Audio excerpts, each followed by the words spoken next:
Hi, welcome back to my channel. It's Michelle here from happyhealthyher.com, where I talk about all things self-help to try to nurture you in body, mind, and spirit.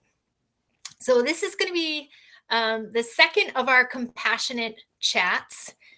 If you were with me in the last one, you know my last conversation, we talked about rejection in general. And sort of the 5 principles of helping making rejection a little bit easier to deal with. Gracie is clearly decided to join me. She's great at compassionate chats, so I'm happy to have her.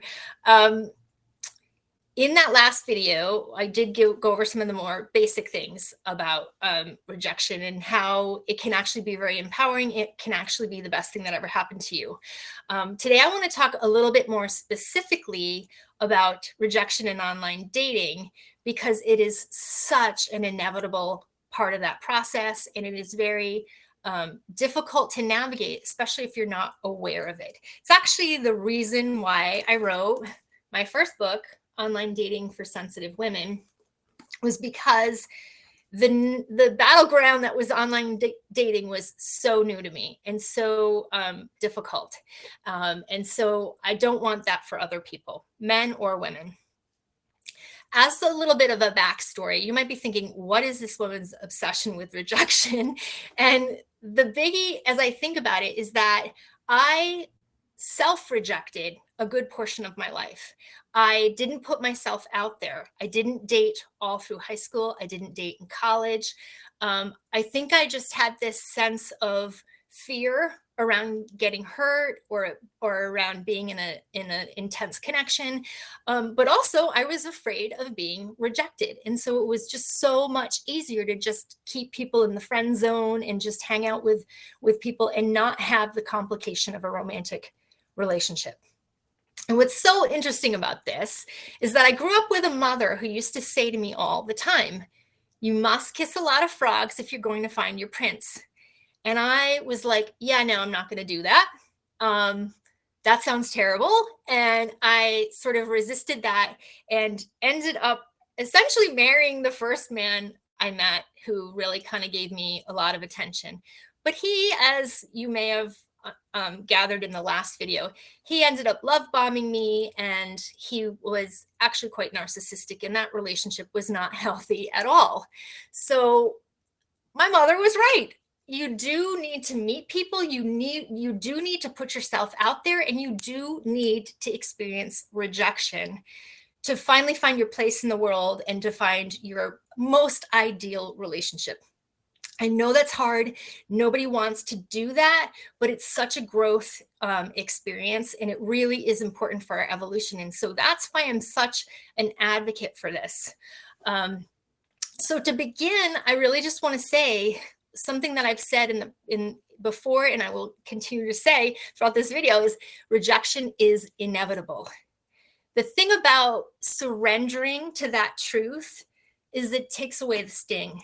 Like once you really get it, when you say, okay, I know I'm going to be rejected, and you almost have a good sense of humor about it, where you just say, oh my gosh, like that's their loss. And you just keep seeing it as almost comical, because some of the things that happen in online dating really are comical. Like people will just disappear. The ghosting aspect, that can be so nutty that you're talking to someone and then they just stop talking to you. But that right there, that kind of rejection is such a eye-opener that was not your person, because the ideal person for you would never do that to you. So keep yourself detached, surrender to the idea that there are game players out there. There are things that are not ideal in the online dating world, or even in the regular day-to-day dating world. There are things that we just can't control. And so it's best to detach and keep a great attitude about it. The other thing to remember, and this is super, super crucial in my opinion, is that a huge portion of what we consider to be rejection, maybe even like 90%, has absolutely nothing to do with you. Like, really. It doesn't. It's not about what you look like. It's not about how cool your profile is, because maybe they didn't even read it. It's about the fact that there are a million other reasons why people are distracted, or they may not be getting your message, or you're not the right fit. And so the rejection, as much as it's perceived on your end, it's not a true rejection. They haven't even met you. They've just decided they don't want to put their energy in your direction. And that might be a good thing. So there was this really funny Hulu show years ago, and for some reason it's disappeared, but it was called Maggie. And one of the characters was really quirky and cute. And she said at one point, she hated online dating because it makes hot people think they're ugly.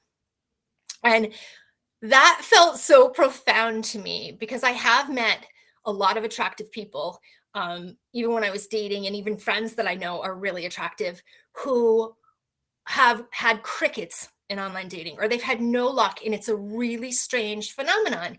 And I'll tell you why. I think that sometimes people who are quote unquote attractive, which is very relative, don't get as much attention because people are intimidated by them. People are assuming that everybody's talking to them and that there's no way someone's going to respond to them. So there is sort of this weird disparity that happens, that sometimes it's your best traits that are oddly repelling people. And that's, again, not about you. That's about the other people. And if you are going to match with someone, you need to be at an equal level of confidence and security. And so those people are already self-selecting out of your life. And that's a good thing if that is happening to you. So the other thing about dating, and online dating in particular, is that some of it's all technological snafus. And I talk about this in my book, and I think it's super, super important to know, because all of the apps have like settings where they tell you how many people have visited you. They tell you who's online. They tell you like, sort of like give you stats. And I'm telling you right now, they're not accurate, because I've had people who called me out telling me that must be nice being online, even though I was not online anymore. My subscription had run out. I had met this guy. He was what you call breadcrumbing me. He just kept messaging me, was not asking me out. I think he was probably dating someone else. And I was just kind of responding to his inquiries. But I told him, I'm going offline. My subscription's over, and I'm not thinking I'm going to renew. And so about 2 weeks later, he texts me with a screenshot of my profile with a little green dot showing that I was online. And he said, must be nice being online. And I was like, but I'm not. And I hadn't been online in 2 weeks. So I immediately went into my profile. I wrote a little note. I'm sorry, I'm not on here anymore. Anybody who I'm not responding to, I'm sorry if I offended you, because I felt really bad about that. I had a policy is someone actually contacted me and had read my profile and had some meaningful thing that they were interacting with me with a meaningful conversation or something kind. I responded to them. I always responded to people. I mean, I think you need to show up with integrity. So that killed me. So that's sort of a note to anybody who is feeling like, oh my gosh, nobody responds to me. There's a possibility that some of those people, a good portion even, are not even online. And so you're being fed people who are not active users. This is a really terrible thing, but I think it's a very common thing, because the platforms are trying to keep their numbers up. And so they want to make it look like there's a lot of people. But that's a really damaging thing for your self-esteem if you don't realize that, again, there's no one behind that profile. So you're not being rejected. They don't even exist. So believing that and understanding that made me feel so much better. It takes a lot of the sting out right away. The second part of the rejection equation, especially in relation to online dating, is that a good portion of people, unfortunately, are emotionally unavailable. That's like a real buzzword in the dating realm. And I think the best way to kind of explain emotional availability is from an energetic perspective. So emotions are energy in motion. When you are emotionally available, you are ready to give and receive love. You are ready to give and receive communication. There's sort of a flow happening between you and the rest of the world. When you are emotionally unavailable, it's like there's a wall in front of, I point to my heart chakra because that's where our love is generated from. That's where a lot of our most powerful energies are going to come from, your heart chakra. If someone is emotionally available, there really is like a wall there. And there are endless reasons in today's world for people to be emotionally unavailable to you. It could be that they've been in online dating for a long time and the rejection has really gotten to them. It could be that they had a recent breakup and they haven't healed from it yet, but they wanted to go back online just to try to put themselves back out there. It could be that they are like just sort of detached and like out there because they're bored, which I think is the absolute worst. There's far too many people who are just bored and they're on online dating just for something to do. I mean, please don't do that to people. But the reality is they're there. So I want to talk too about when someone is emotionally available, they might be inclined to hurt you or hurt other people, because hurt people hurt people. I mean, not always. People are compassionate, don't hurt people, even if they're hurt. But there are people who are like this. And I just wanted to tell you a quick story of one of my experiences. So I had just started, I think I'd been dating for about a month in online dating on Match. And I met this guy who was not like wowing me with his profile, but he mentioned that he liked to go to Rhode Island and he was a boater. And I am from Rhode Island and I grew up with boats. So I was like, oh, cool, this is a commonality. And I was just messaging him like, where do you go in Rhode Island? And, like, how are you doing? And just, like we were just back and forth for about a week. We had a back and forth still on the app, just sort of like, surface connection, of course. And so over the course of that time, he revealed that he was newly divorced, and I was about 6 months out of my divorce. So that also felt like a common bond for us. And Easter had just happened, and it was one of my first holidays where I was by myself.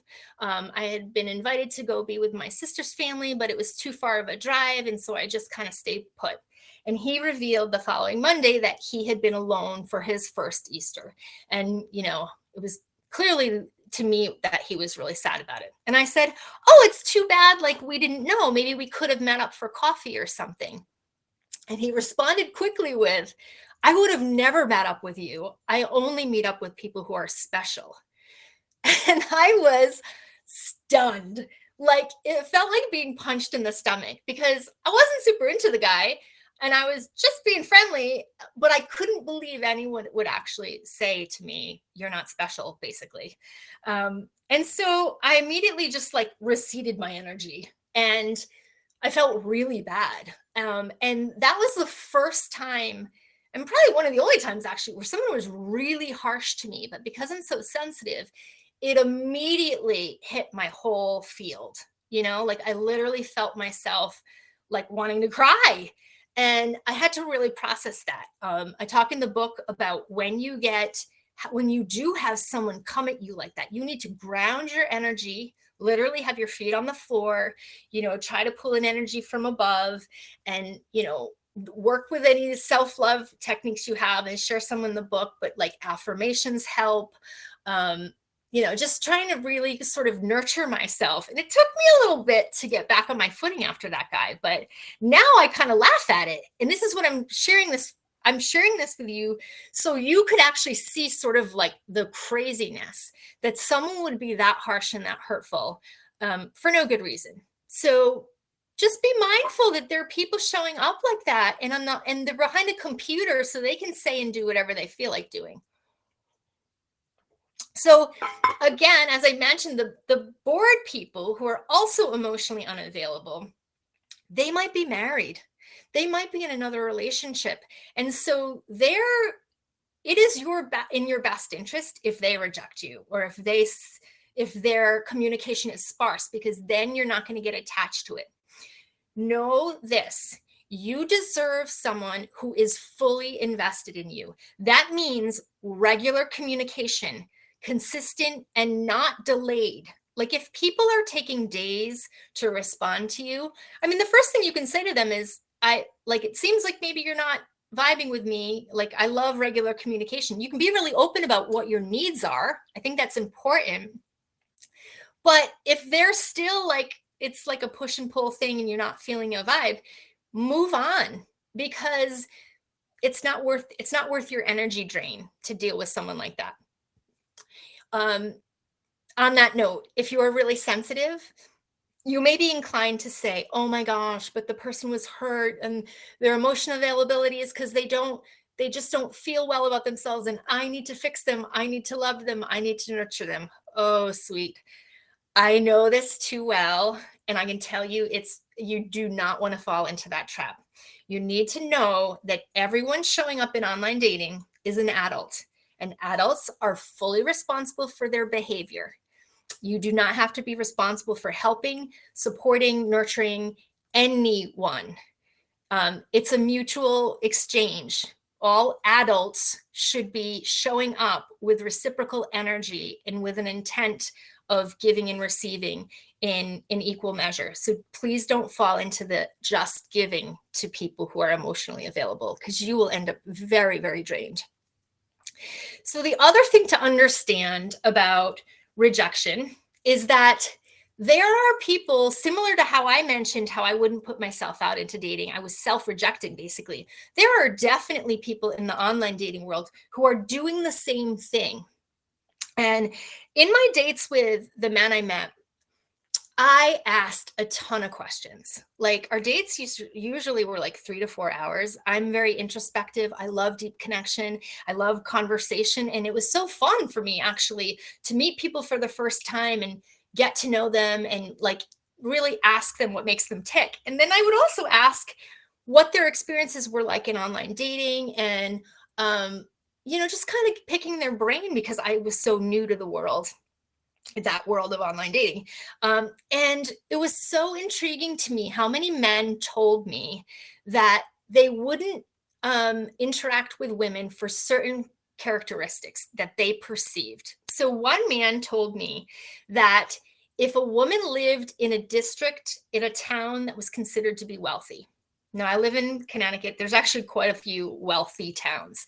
And at the time, I was living in a wealthy town. Although I was not wealthy, I didn't own a house. I was renting in one of the only apartment complexes I could find that would take my cat. And it was not nice. I loved it, but it was not like fancy by any means. So his perception of me being from this town kind of made me laugh, because he was kind of telling me he didn't think that we were a good connection because I lived in that town, which is so silly. But he went on to explain that he had been rejected by a woman because of his job. And his job was a fantastic job, in my opinion. So it was really weird. But her family had a certain perception of what kind of job a man should have. And it was not that particular job. And so he already had this bias that he was showing up with.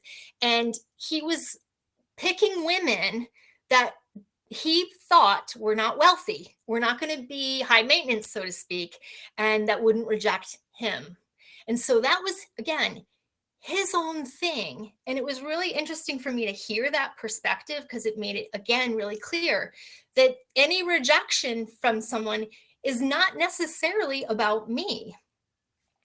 So the other thing I heard was that I had asked some of the men about my pictures. Now, I am someone who 90% of the time is in jeans, leggings, bike shorts, whatever, athletic wear. Like, I am not like a dressy dress person all the time, but I do enjoy dressing up.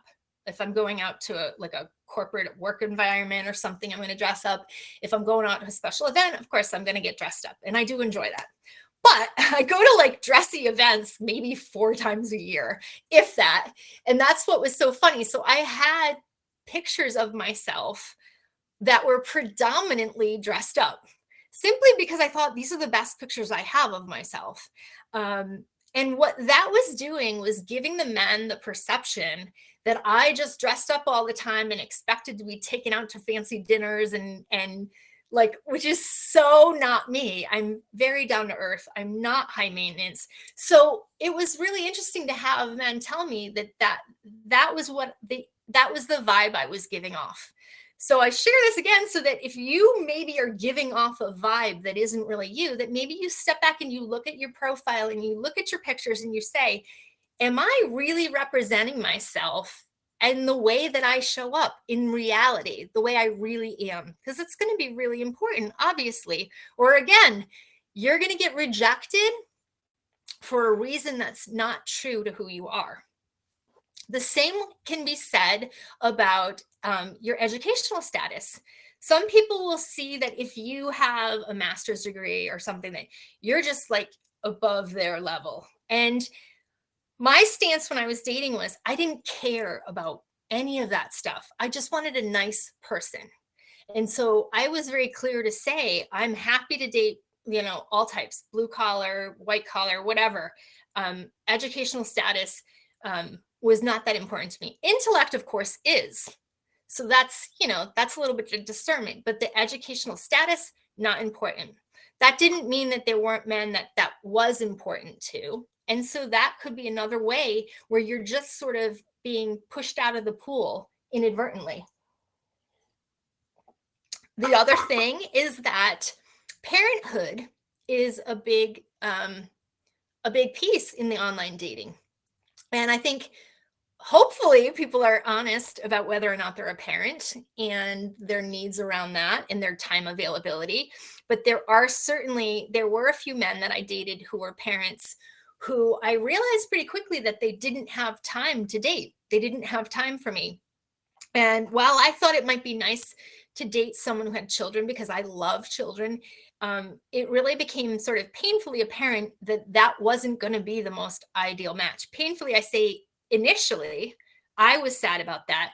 But now that I have a partner who is also single and we have complete freedom to do whatever we need to do or go wherever we want to go, it's perfect. It's perfectly in alignment. And so being rejected for not being a parent, again, probably a big blessing for me. And in contrast, if you are a parent and if you're being rejected for being a parent, that could be a blessing for you too, because your ideal match probably is going to be someone who understands parenting and maybe is a parent themselves. That's not an absolute, but I'm just sharing that it is a potential reason why someone could reject you that doesn't have anything to do with you as a person.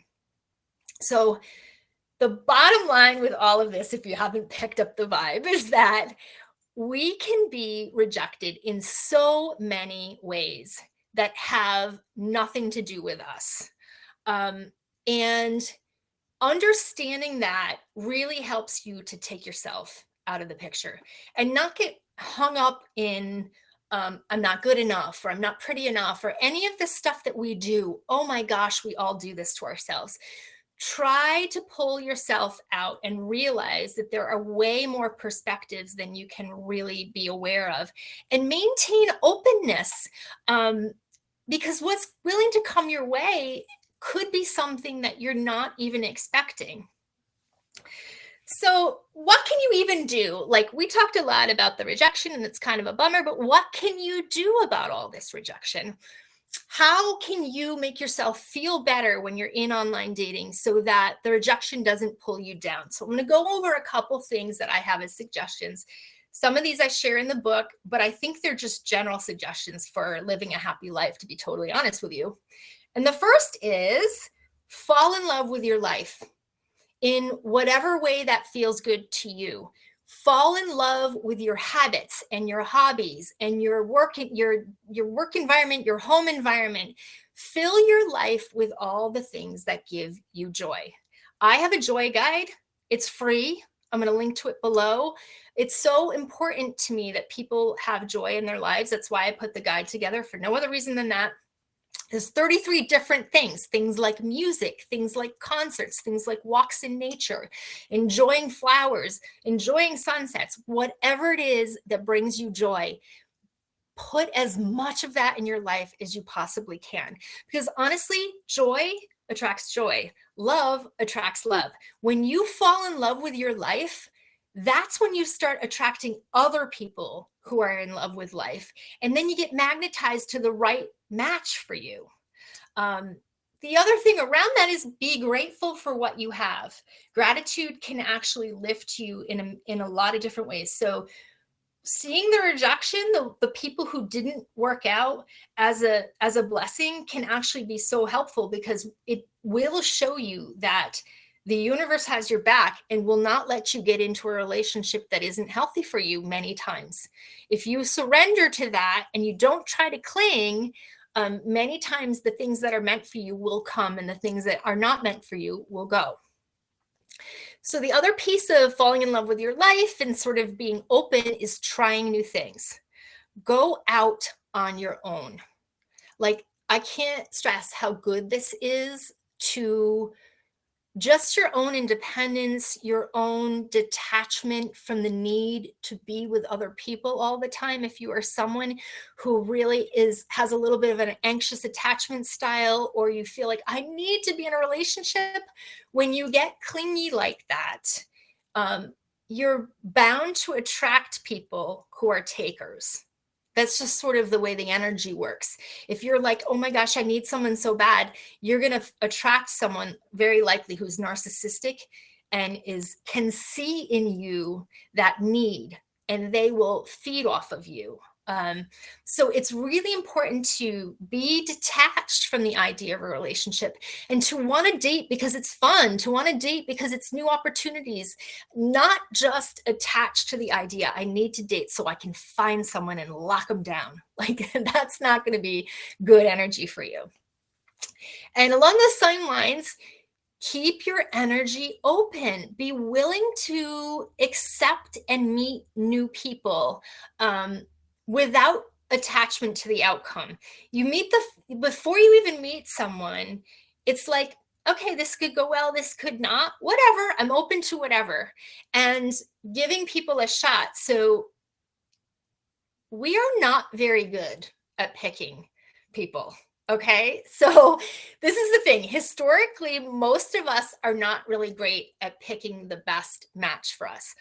We have all kinds of biases around looks and money and intellect, like I just talked about, all those preconceived notions. And so we can miss the most perfect person for us because we're looking for surface things. So surrender a little bit in terms of what you're looking for superficially, especially. And try to open yourself up to new types of people and trying new opportunities, and see what fits the best, because you will not know. This really is the epitome of what my mom was trying to teach me with Kiss a Lot of Frogs. You don't know what kind of person is going to jive with you until you've met a lot of different people. I am really grateful for my dating in that perspective, because it really did open me up to what I like in all areas of my life, like even like career and friendship. It's become really clear to me what kind of person is my best match, energetically, emotionally. And that is a gift. Like, everything has been a lot easier in my life now that I know what works for me better. But I didn't know that until I surrendered and sort of gave up on trying to control who I was going to meet. I think it's important too to know karma is real. I do believe what we put out, we get back. So when you show up in online dating, please show up with kindness, honesty, and integrity. Golden rule is really, I think, an important way to think of this. Do unto others as you'd have done to you. Someone reaches out to you with a really heartfelt, nice message, please, at the very least, respond to them. You might not be into them, but respond to them and say, thank you. I appreciate you taking the time to contact me, but I'm dating someone else.